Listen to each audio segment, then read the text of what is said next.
Je crois qu'il faut être, et c'est évidemment la préoccupation de la France, très attentif à créer les conditions d'une pleine souveraineté du Liban. Il faut tenir compte de la situation au nord d'Israël, des inquiétudes qui ont pu naître au fil des années, de voir cette résolution 1701 ne pas être appliquée. Et dans cette discussion que nous devons avoir avec les deux parties, eh bien, définir les paramètres acceptables pour que cette fois-ci, si je puis dire, la résolution 1701, renforcée peut-être par certains arrangements complémentaires, puisse être pleinement mise en œuvre, contrairement à ce qui a été le cas en 2006.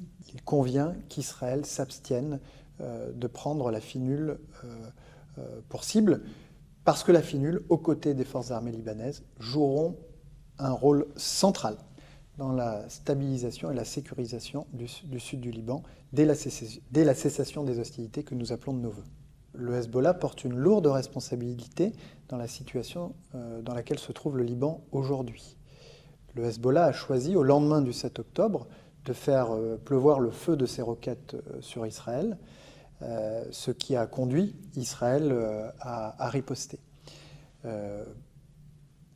La France appelle à un cessez-le-feu immédiat et travaille en lien avec les autorités, les parties à ce conflit, à déterminer les paramètres que j'évoquais qui garantissent souveraineté, intégrité du Liban d'un côté, garantie de sécurité pour Israël.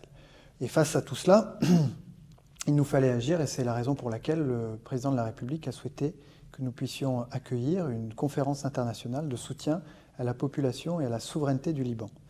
Le président de la République l'ouvrira ce jeudi matin. Les 70 pays que nous avons conviés, les 15 organisations internationales ont tous répondu présents.